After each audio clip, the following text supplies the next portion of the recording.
नमस्कार विद्यार्थियों, श्री श्याम कॉलेज की ऑनलाइन क्लासेस में आपका स्वागत है। इस क्लास में हम बीए बीएड फोर्थ ईयर के लिए भूगोलिक चिंतन का इतिहास पढ़ रहे हैं, जिसका ये 80वां भाग है। भूगोलिक चिंतन के इतिहास के अंतर्गत हम फ्रांसीसी भौगोलिक विचारधारा पढ़ रहे थे।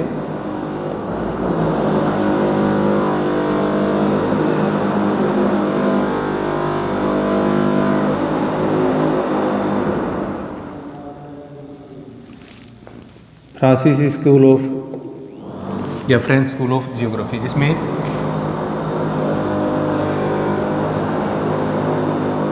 वाइडल डी ला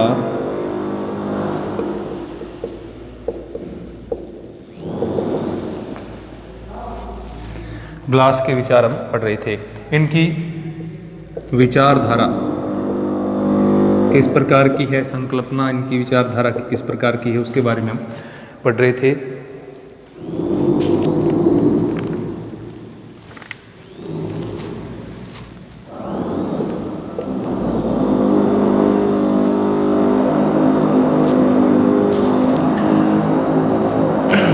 वाइडल डी ला ब्लास की जो विचारधारा है, उसके हमने पहला बिंदु संभववाद की संकल्पना के बारे में पढ़ लिया था। यानी संभववाद का समर्थन करते हैं, संभववाद के जनक है, संस्थापक उसके रहे हैं। यानी जो नियतिवादी, पर्यावरणीय नियतिवादी विचारधारा है, उसके कटु आलोचक ये थे। इनका मानना था कि मानव पर प्रकृति पूर्णतः नियंत्रण नहीं कर सकती, बल्कि प्रकृति एक उपदेशिका मात्र है जो मानव को रास्ते दिखाती है, विकल्प देती है, जो मानव अपने विवेक या बुद्धि के अनुसार उन विकल्पों का चयन करता है। उसके बाद में दूसरी इनकी विचारधारा, यानी पहली थी संभववाद की विचारधारा और दूसरी है पार्थिव एकता। इनका मानना था कि मानव भूगोल का अध्ययन है या प्रकृति का अध्ययन है, वो पार्थिव एकता के आधार पर किया जा सकता है। यानी पार्थिव एकता या अंतर संबंधों के सिद्धांत में विशेषता ये एक प्रकार से ये कह सकते हैं, अंतर संबंध का जो सिद्धांत है उसमें बिलीव करते हैं, विश्वास करते हैं। अंतर संबंध यानी पृथ्वी का जो प्रत्येक तत्व है वो एक दूसरे से जुड़ा हुआ है, एक दूसरे से संबंधित है, ऐसा मानना था वाइडल डी ला ब्लास का। अब अगली इनकी विचारधारा है वह लघु प्रदेश या पेज की संकल्पना इनके द्वारा प्रस्तुत की गई। लघु प्रदेश या पेज की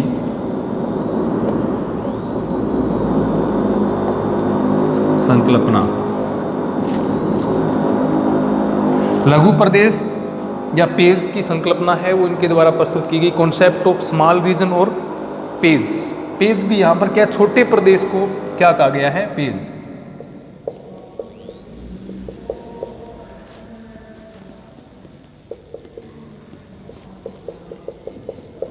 कॉन्सेप्ट ऑफ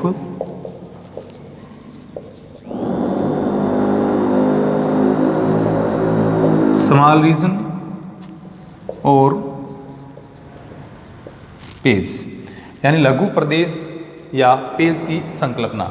इनका मानना था कि भौगोलिक अध्ययन का जो आधार है, यानी प्रादेशिक अध्ययन हम जो कर रहे हैं, या ब्लास प्रादेशिक आधार पर भौगोलिक अध्ययन को अधिक सार्थक एवं महत्वपूर्ण मानते थे। भौगोलिक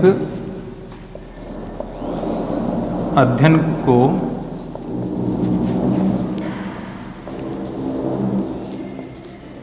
प्रादेशिक आधार पर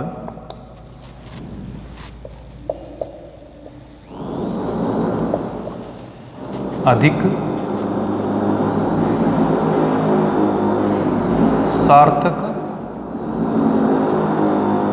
मानते थे। यानी इनका मानना था कि भौगोलिक अध्ययन है वो प्रादेशिक आधार पर होना चाहिए, प्रदेश के आधार पर भौगोलिक अध्ययन है वो किया जाना चाहिए। उसकी सार्थकता इसी में है कि पूरे भौगोलिक क्षेत्र को छोटे छोटे प्रदेशों में बांटते हुए उनका अध्ययन किया जाना चाहिए। यानी भौगोलिक अध्ययन में प्रादेशिक जो आधार है उसको ज़्यादा महत्व है वो इनके द्वारा प्रदान किया गया था। और इन्हीं के मार्गदर्शन से फ्रांस में प्रादेशिक भूगोल में अधिक संख्या में एक प्रकार से कह सकते हैं शोध ग्रंथ लिखे गए या प्रादेशिक अध्ययन है वो फ्रांस में किए गए। प्रादेशिक अध्ययन के एक प्रकार से फ्रांस में ये जन्मदाता कहे जा सकते हैं। यानी ग्रंथ भी इन्हीं के कारण लिखे गए। ब्लास ने पेज की संकल्पना जो है उसका प्रतिपादन किया था। पेज यानी लघु प्रदेश की संकल्पना का प्रतिपादन इनके द्वारा किया गया। पेज की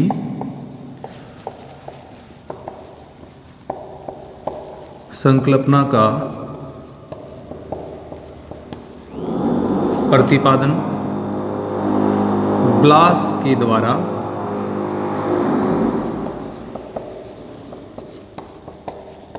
किया गया। ब्लास के द्वारा प्रदेश की संकल्पना का प्रतिपादन है वो किया गया। प्रदेश, ये पेज क्या है? लघु प्रदेश इसको कहा जाता है। यानी छोटा प्रदेश है, उसको ब्लास के द्वारा किसकी संज्ञा दी गई? पेज की संज्ञा है वो प्रदान की गई थी। ये इसके बाद इनके द्वारा जो दीर्घकालिक विकास में एक समुदाय और उसके जो स्थानीय पर्यावरण है उनके संबंध है, इनका मानना था।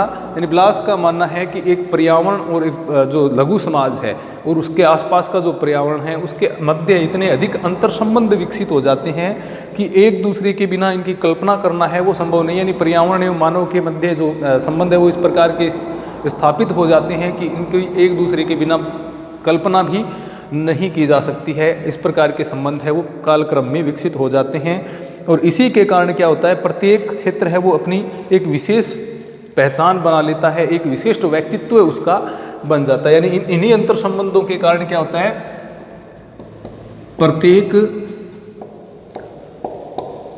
प्रदेश की एक विशिष्ट पहचान होती है। किसके कारण? वहाँ जो मनुष्य रह रहा है, यानी वहाँ का जो मानव समुदाय है और वो पर्यावरण जो है वहाँ का, उसके मध्य यानी दीर्घकालिक विकास में क्या होता है कि एक समुदाय और स्थानीय पर्यावरण, या जिसको हम क्या कहते हैं, स्थानीय पर्यावरण से अर्थ यहाँ पर क्या है, प्राकृतिक भूदृश्य से है। मानव समुदाय एवं वहाँ के प्राकृतिक भूदृश्य के मध्य एक प्रगाढ़ संबंध या अंतर संबंध विकसित हो जाता है और ये उसके बाद इस प्रकार से प्रतीत होता है कि उस पर्यावरण एवं मानव समाज के अंतर संबंध इतने प्रगाढ़ होते हैं कि उनकी एक दूसरे के बिना कल्पना करना भी संभव नहीं होता है। इसी प्रकार क्या होता है, मानव बसाव वाला जो प्रत्येक क्षेत्र है वो अपनी विशिष्ट पहचान बनाता है और उसका एक विशिष्ट व्यक्तित्व है वो बन जाता है। यानी प्रत्येक समाज है उसकी एक विशिष्ट पहचान होती है, उसका एक विशिष्ट व्यक्तित्व होता है। वो किसके कारण? मानव एवं पर्यावरण के अंतर संबंधों के कारण वो विकसित होता है और उसी के आधार पर किसका निर्माण होता है? पेज या लघु प्रदेशों का निर्माण उसी के आधार पर होता है। यानी क्योंकि प्रत्येक प्रदेश क्या होता है, अपने आप में विशिष्ट होगा, इसके कारण क्या होगा, उनकी पहचान भी क्या हो जाएगी, एक दूसरे से विशिष्ट उनकी पहचान बन जाएगी। तो अलग स्थानीय सामाजिक सांस्कृतिक समूह वाले जो ऐसे क्षेत्र होते हैं वो क्या कहलाते हैं? पेज कहलाते हैं। अलग अलग स्थानीय और सामाजिक सांस्कृतिक समूह क्या कहलाते हैं? पेज कहलाते हैं।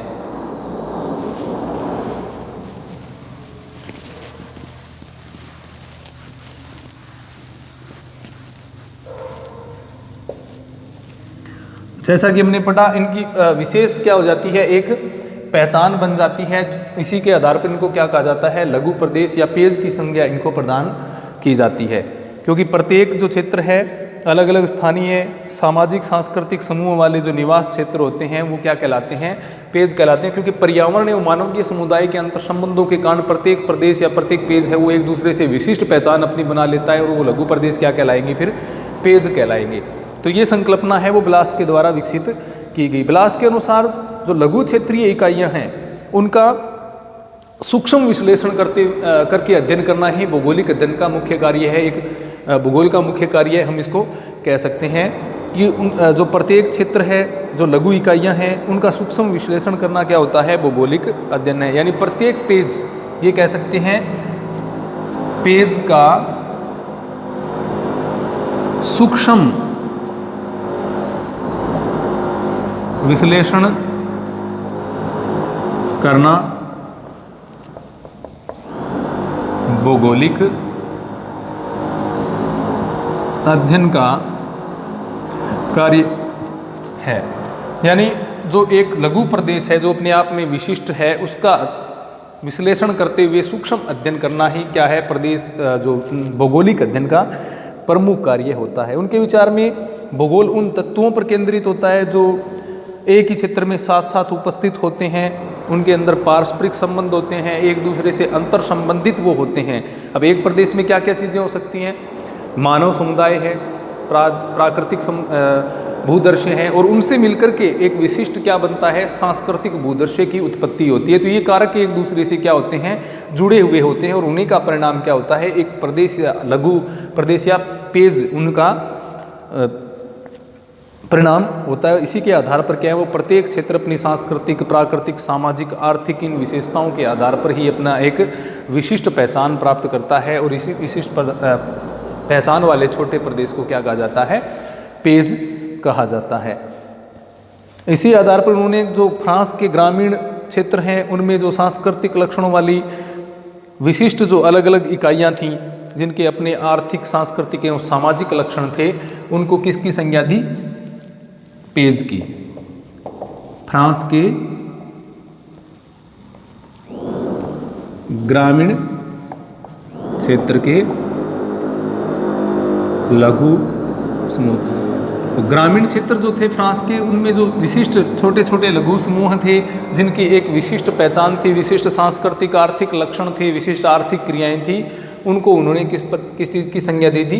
पेज की संज्ञा है वो फ्रांस के ग्रामीण क्षेत्रों के इनके द्वारा प्रदान की गई थी। तो ब्लास के अनुसार भिन्न भिन्न क्षेत्रीय इकाइयों का अध्ययन करना, छोटी छोटी इकाइयों का अध्ययन करना ही भूगोल का केंद्र बिंदु है। यानी इनके अनुसार भूगोल की मुख्य विषय वस्तु क्या है?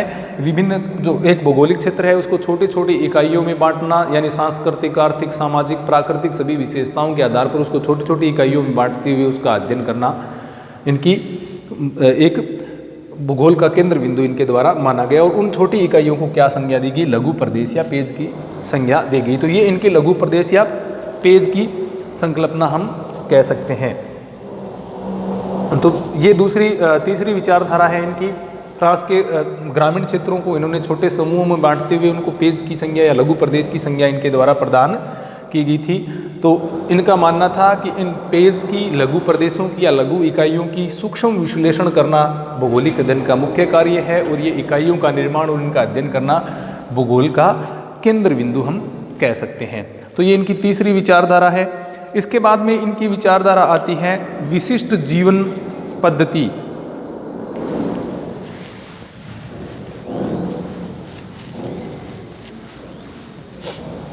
नंबर 4,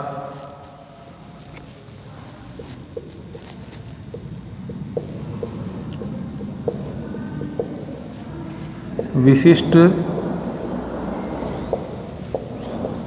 जीवन पद्धति।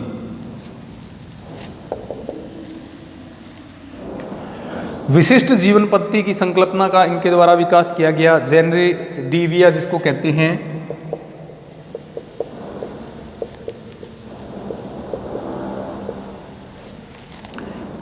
या जेनेर डी वी इसको कह देते हैं, जेनेरे डी विया भी इसको कह देते हैं, विशिष्ट जीवन पद्धति। ये विचारधारा है वो किसके द्वारा विकसित की गई है? वाइडल डीला ब्लास के द्वारा विकसित की गई।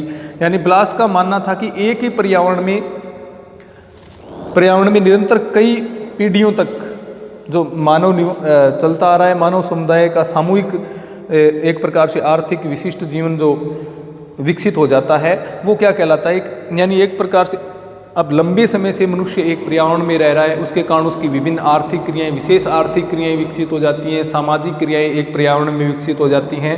यानी एक विशिष्ट जीवन पद्धति है वो एक विशिष्ट पर्यावरण में मनुष्य के द्वारा विकसित कर ली जाती है। अब जैसे किसी भी समाज में या किसी भी निश्चित पर्यावरण में रहते हुए निरंतर कई पीढ़ियों तक मनुष्य जब एक ही पर्यावरण में रह रहा है, जैसे वर्तमान समय में आप अपने क्षेत्र में रह रहे हैं, आपकी कई पीढ़ियां उसी क्षेत्र में रह रही है, तो उनके द्वारा एक विशिष्ट जीवन पद्धति का निर्माण कर लिया जाता है अपने पर्यावरण के साथ तालमेल बनाते हुए। वहाँ के जो मानव समुदाय है उसके सामूहिक प्रयास से क्या होता है? सामाजिक आर्थिक जीवन की एक विशिष्ट पद्धति विकसित हो जाती है। मानव समुदाय की एक विशिष्ट जीवन पद्धति विकसित हो जाती है, क्योंकि लंबे समय से पीढ़ी दर पीढ़ी वो उसी पर्यावरण में निवास कर रहा है, तो उससे एक विशिष्ट जीवन पद्धति उसकी विकसित होगी।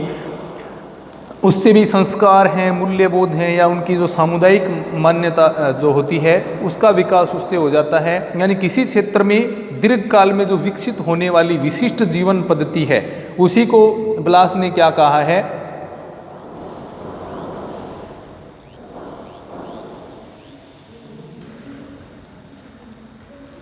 जेनेरे डिविया उसको कहा है। यानी मनुष्य लंबे समय से किसी विशेष पर्यावरण में निवास कर रहा है और उसकी यानी मानव समुदाय की एक विशिष्ट जीवन पद्धति विकसित हो जाती है। इसी आधार पर मूल्यबोध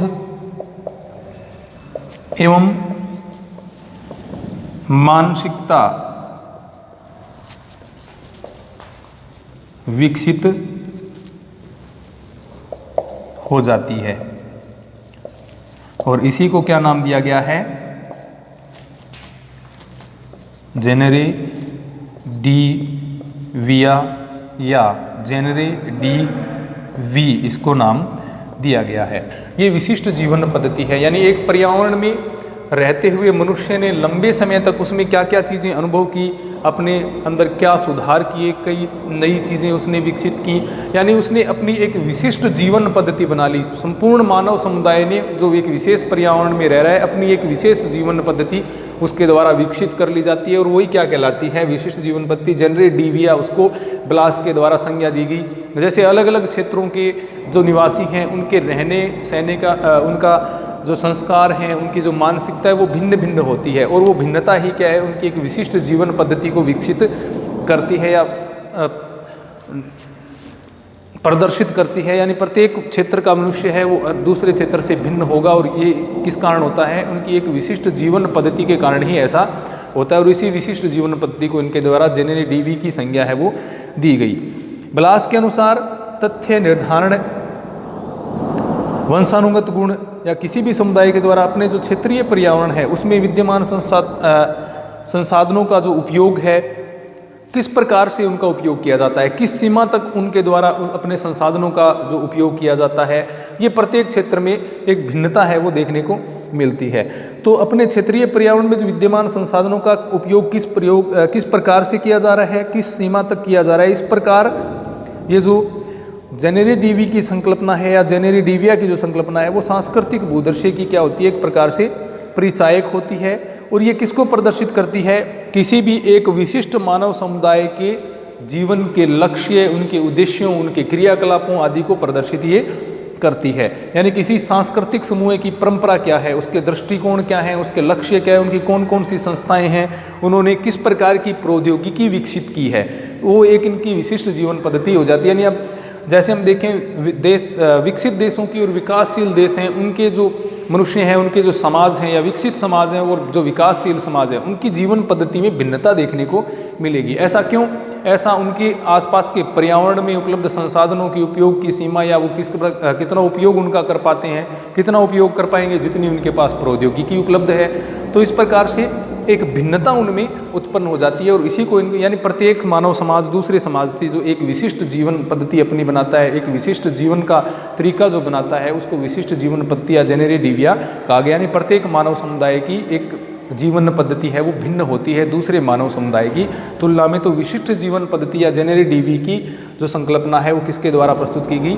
ब्लास के द्वारा। अर्थ क्या है? एक मानव समुदाय दूसरे मानव समुदाय से एक विशिष्ट जीवन पद्धति का निर्माण करता है, अपने पर्यावरण के साथ संघर्ष करते हुए एक नई पद्धति जीवन की एक लंबे समय के बाद इनके द्वारा विकसित की जाती है, जो कि एक मानव समुदाय की जो दूसरा मानव समुदाय है उससे भिन्नता उसमें देखने को मिलती है। उसी को विशिष्ट जीवन पद्धति की संज्ञा है वो दी गई है। इसके बाद में अगली जो विचारधारा है वह है मानव भूगोल के तथ्य।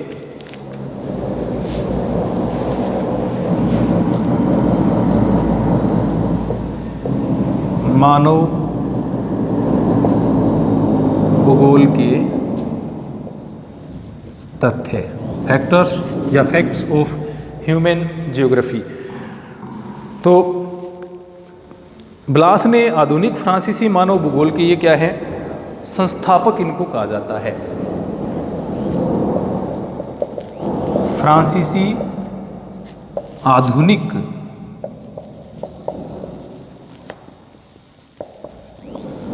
मानव भूगोल के संस्थापक। तो ये फ्रांसीसी मानव भूगोल के संस्थापक इनको कहा जाता है और इनके द्वारा मानव भूगोल के कुछ तथ्यों का निर्धारण किया गया। यानी इनकी जो पुस्तक थी प्रिंसिपल ऑफ ह्यूमन ज्योग्राफी या मानव भूगोल के सिद्धांत, उसके इस पुस्तक में इन्होंने मानव भूगोल के कुछ सिद्धांत प्रस्तुत किए, कुछ तथ्य प्रस्तुत इनके द्वारा किए गए, जैसे जनसंख्या है, इसके अलावा सांस्कृतिक तत्व है, यातायात के साधन है, जनसंख्या, इसके अलावा यातायात के साधन। तो मानव भूगोल में कौन कौन सी चीज़ें आनी चाहिए उनके बारे में इनके द्वारा बताया गया। इसके अलावा जनसंख्या है तो जनसंख्या के साथ साथ में उसके सांस्कृतिक